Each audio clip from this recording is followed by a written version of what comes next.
Hi, Jenny Funkmeyer here. Parallel University. Today's topic for writers: how to become a successful author. I am a writer. Writers, I define as people who write, and I'm a writer. Ever since I was, as far as I can remember, I have a lot of thoughts, and I always write down my thoughts. I'm always writing down my life stories. I'm always writing down things I don't understand, things I understand, discovery that I make, and I had filled almost 30 volumes of diary. I write, and then I became an author and write stories from my own life. And here are 4 books I've self-published together with my partner, who is my husband. I wrote about my life from birth to a year of incredible transformation. And this book is called Change is Not for the Faint-Hearted. I wrote about my experience dealing with my jealousy. I'm celibate, and my husband's wildest fantasy to have sex with 300 and 600 women. We came to what seemed like a logical conclusion. My husband can have sex with other people, but then incredible problem happened, and this book deals with that. I wrote about meeting my husband, him. I failed over and over at love. I want a man, and this is the man I wrote about. And then jump off the cliff about 13 steps to become the real me, my experience and my partner's experience. And it's written by me and Otis Funkmeyer, and all these books are published by Funkmeyer Bookies. So I feel like a very successful author. Right now, I'm working on getting my books out to become a best-selling author. So I'm not qualified to talk about how to become a best-selling author, but I feel like I'm qualified to talk about being a successful author. I'm a writer who has derived a lot of joy, a lot of spiritual development, transformation, personal growth from my writing experience. And I think that's what makes me a successful author. And I think that attitude is really important. And sometimes, in we go to a writing seminar and they talk about that to make writing truly a spiritual growth and a personal transformation. Writing can be such a big part of um, writing is such a big part of my development. And I want to say uh, about how it helped me so much over the years. It's really my savior, my teacher. My writing is my teacher because I meet my own highest self in my writing. I meet the person who writes these books. I can see the person I was and the person that I want to be and the person that I am by reading my own books. I mean, the most important thing about writing my own book is I read it. I read it myself. That's like I'm the first person who benefits from my writing. So I think I look at writing like that. And that's why maybe perhaps I've been writing for so many years and haven't never really thought about, oh, the books should be for sale. And now that they're available, that they can be for sale, they can be for downloads and so on iBooks and Kindles. I'm thinking about, well, how to become a best-selling author. So that is something that I'm working on. But I feel very successful. I feel very successful in life because I'm very happy about it. About, shit does happen in my life, just like everyone else. But the suffering is getting less and less intense, and I think that's a really good sign. That's a sign of success. So let me begin by saying uh, a successful author is the boss of herself, not the slave to someone else. that is the most important part to me, is to maintain the attitude that I'm doing this for myself, for my own personal growth, and my own personal growth can be shared with other people, and their life can become more successful as well. Whereas a slave's mentality is, I'm doing this for someone else and I gain nothing. I'm just doing this to survive. I think that's the distinction of success and failure in life, is whether um, you are a person of freedom, of joy, doing what you do because the hardship will become a wonderful experience. Whether, and if you were just looking at, you're doing something because this is a job and I'm just going to go do that, and I do this for 9 to 5 and then I go home and then I start living, then it's going to be really difficult. Writing, you could be a person that writes 9 to 5 for a company, researching and writing about something that you really love, then you're the boss. Even though it's a job, it's a 9 to 5 job. You see, it's 9 to 5 job doesn't mean the exact 9 a.m. to 5 a.m. and that you get paid. That doesn't make you a slave. That makes you that you have a job.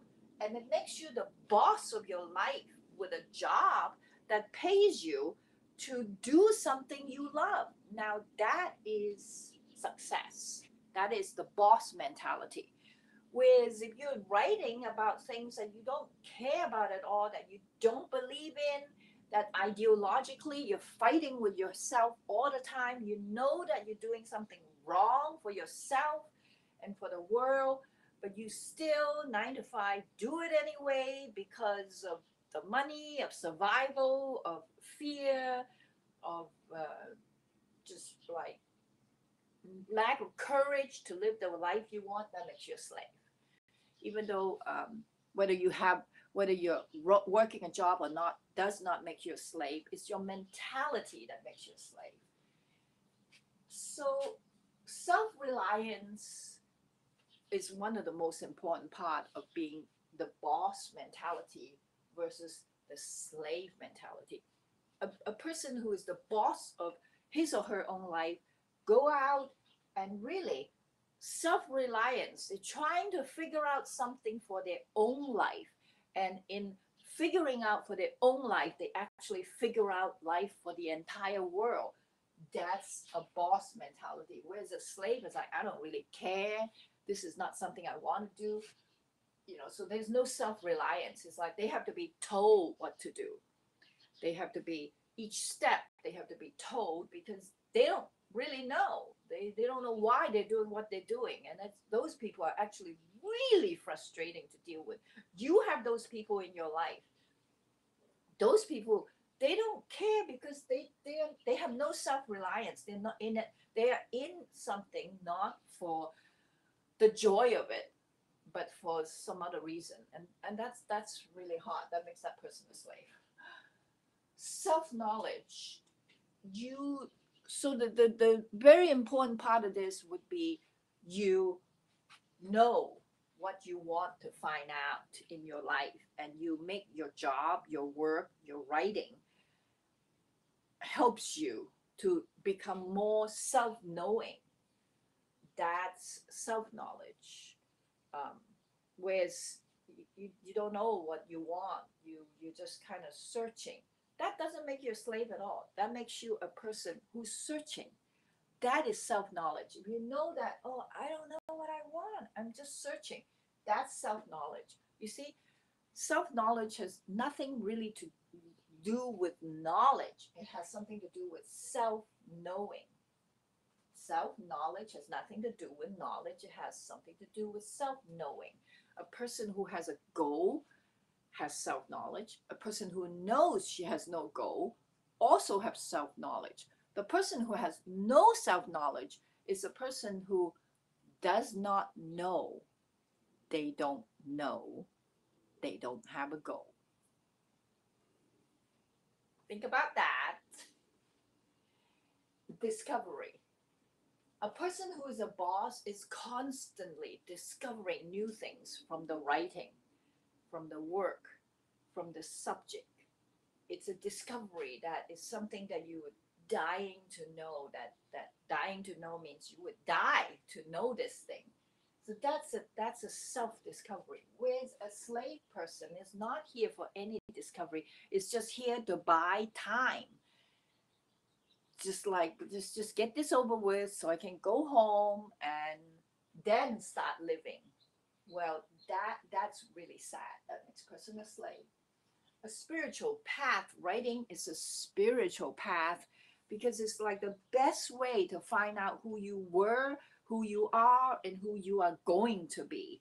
And it's such a golden opportunity to be able to sit down and really face yourself, face your higher self, face who you are right now, and really slow down and think about things very well. That's nonfiction. For fiction, it is also an amazing spiritual journey because you are there to write out these amazing story, to play all these different roles. For what? For self-knowledge, for discovery. So both writing, both nonfiction and fiction are a tremendous spiritual path, and makes a person a boss if you are doing this for your spiritual growth, for your own spiritual growth. And your own spiritual growth as you grow will be a wonderful thing for the entire world. And a slave would, just be doing this, I don't know, for no good reason at all. Well, that's okay. No good reason is a good reason of doing things as long as it gives you joy. So, um,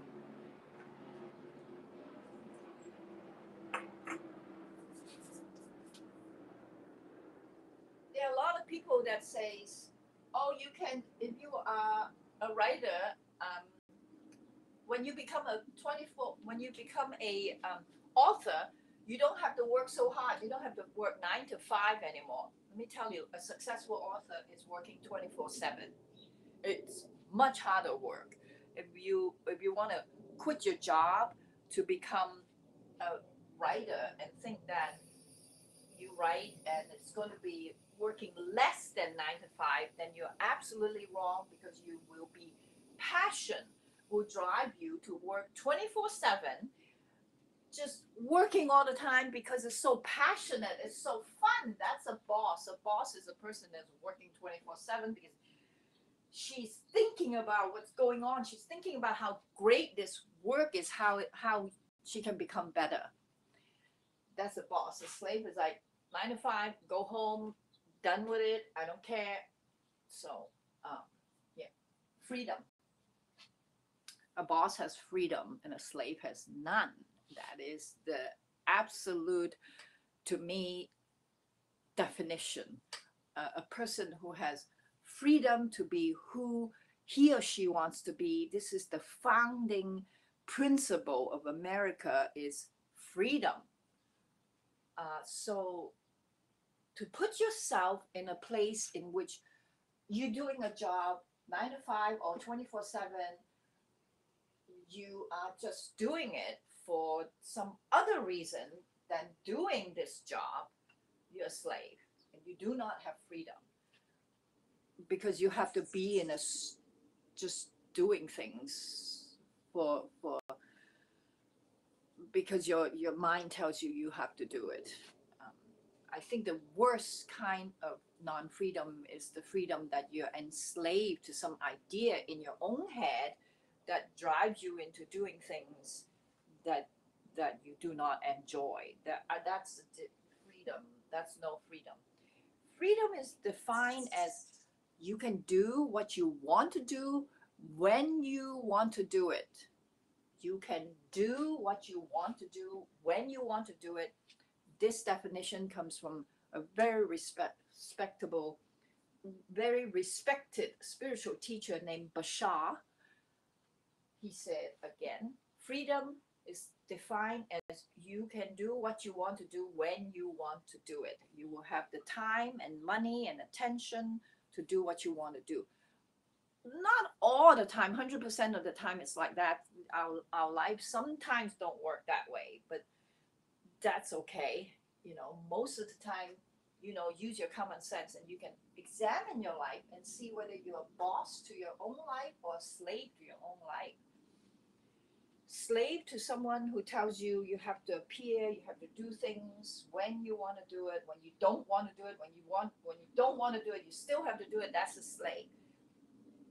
Be the boss is you do it when you want, when you are enjoying it. And of course, in collaboration, sometimes you have to do the next thing I'm going to talk about is collaboration. In collaboration, sometimes you don't get to do what you want to do at the time you want to do it. You will collaborate and you will say, okay. Let's do what you want to do first, then let's do what I want to do. You know, that's a freedom that is still freedom because you are making those choices on the spot.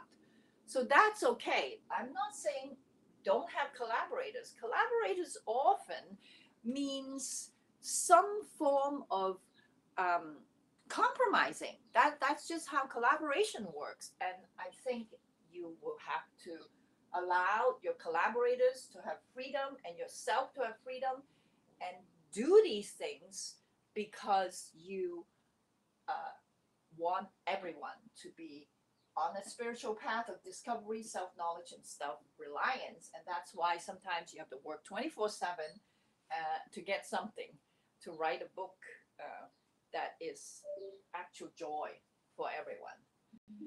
Your collaborators can be your editor, your boss, your friend, your husband, anyone. In writing a book, your collaborators are the people who have the same goals with you, who are also bosses of their own life.